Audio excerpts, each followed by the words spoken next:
O que foi anunciado ontem é histórico. Histórico porque foram 2 anos. Dia 7 agora de outubro, completou 2 anos. Foram 2 anos desde o início do conflito, da invasão do grupo radical em Israel. Muitos reféns. Vários se foram, partiram. Vão procurar os restos destes que partiram. E muitos outros ainda estavam vivos, sob posse do grupo radical. E o que foi anunciado ontem, o acordo de paz anunciado ontem, é histórico, de uma envergadura internacional. Donald Trump chegou a dizer, usando as palavras de Cristo, em Mateus capítulo 5, ele vai dizer, bem-aventurados pacificadores. Donald Trump disse ainda que não se trata de paz para Gaza, mas a paz para todo o Oriente Médio. O que nós estamos vendo é um pacto de uma proporção muito grande. Pode ser o presságio da paz que é anunciado pelas palavras de Paulo, quando ouvires falar de paz, haverá repentina destruição, ou pode ser um pacto para um despertar profético de algo maior, uma paz mais abrangente. A força-tarefa Israel, egípcia, Catar e estadunidense trouxe resultados significativos. Na verdade, nenhum outro acordo foi feito por uma força-tarefa conjunta que incluiu ainda a Turquia, que esqueci de mencionar, em um tempo tão rápido. Mas o que está por trás desse acordo? Quais são os mínimos detalhes? Eu quero trazer para vocês aqui algumas informações que julgo ser importantes.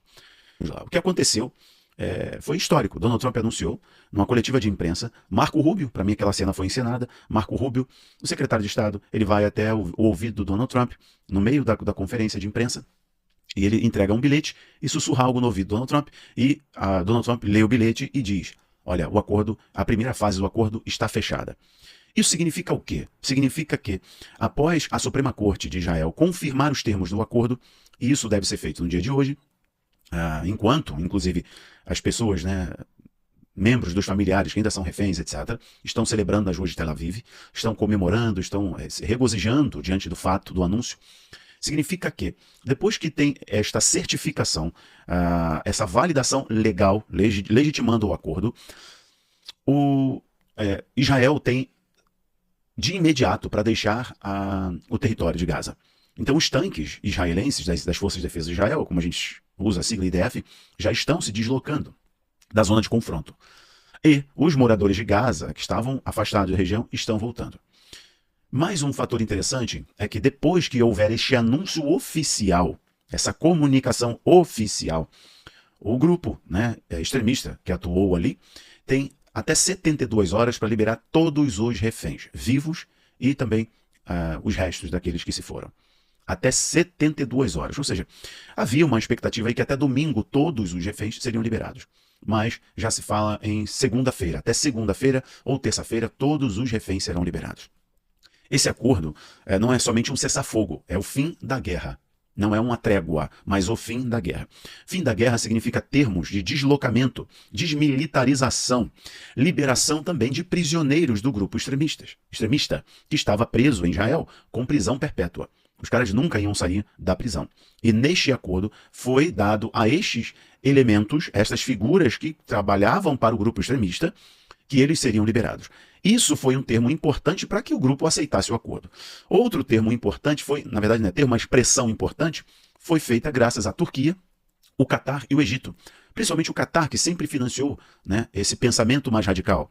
O Catar sempre foi o banco da Irmandade. De igual modo, o Egito sempre foi o interlocutor. E aí o Witkoff e o Jared Kushner se posicionaram entre Turquia, Catar e Egito. E iniciaram, então, pressões internacionais através do Catar, através da Turquia e do Egito, para que o grupo radical ali em Gaza cedesse. E eles cederam. Por quê? As forças de defesa de Israel só avançavam território adentro. E automaticamente eles vão perdendo força. Quando Donald Trump ameaçou através do Catar, ameaçou através do Egito, e teve aí, não tão forte quanto o Catar, mas teve o apoio da Turquia, o grupo se sentiu isolado. Mas esse movimento foi feito também graças às ações dos Estados Unidos e Israel contra o Irã. E o Irã diminuiu o seu poder de influência, sua proxy war, através do grupo extremista ali, o grupo radical ali em Gaza. Então, o Hamas isolado sentiu-se que a única condição era o acordo, mas o acordo também vou falar beneficia, mas não é a palavra que eu queria usar, contempla alguns termos, né, porque é um acordo, alguns termos do Hamas. No vídeo passado sobre essa questão, eu falei das 3 zonas que serão estabelecidas ali. Israel terá o direito ao mar, a zona central ali, a maior área, a de Gaza, vai ficar com uma área administrada por uma força conjunta internacional, uma coalizão internacional, ou, na verdade, uma coalizão que será administrada pela autoridade palestina ali em Gaza. Então, autoridades palestinas com seus representantes em Gaza. Aqui não tem ilusão de que haverá uma paz plena, permanente. Mas o que nós estamos vendo é um ensaio de uma solução que nunca se viu anteriormente para o Oriente Médio. Porque depois disso, aí sou eu, aqui é minha opinião agora, depois disso virá a confirmação da solução de 2 estados, o reconhecimento do Estado palestino, e depois nós veremos a mudança do status quo, do Monte do Templo e a construção do 3º templo.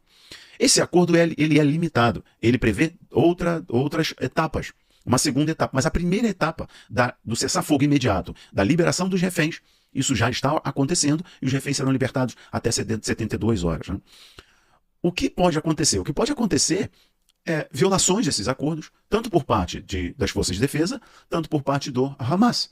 Pode haver sabotagem, pode haver uma ruptura interna e pode se iniciar a retomada do conflito ou a retomada da guerra. Isso é muito interessante porque nós somos o tempo inteiro chamados a orar, né? É uma ordem do Senhor. Orai pela paz de Jerusalém. Nós somos chamados a orar pela nação de Israel, para que primeiro eles se arrependem e se voltem para Cristo e reconheçam Jesus como único Senhor e suficiente Salvador. Senhor e Salvador. Depois, orar para a paz, literalmente a paz, né? Em Israel. E devemos orar pelas pessoas que estão há 2 anos sofrendo, longe de seus familiares, lares destruídos, vidas perdidas dos 2 lados, no meio dessa guerra, em que interesses tão diversos ditam, né, o ritmo, os passos da mesma. Aqui nós devemos orar para que o Deus de justiça manifeste justiça, para que haja justiça, para que haja um mínimo de sofrimento, ou seja, o sofrimento seja minimizado para essas famílias. Mas tem muita coisa para acontecer na segunda ou na terceira fase, né? Destaco aqui para vocês que o que vem a seguir é o que devemos observar, né? Então, o que nós vimos de anúncio, que é histórico, vai ainda se desdobrar. Veremos ainda mais acontecimentos, né? Mas que tipo de paz verdadeiramente vai surgir? Que tipo de paz verdadeiramente vai surgir?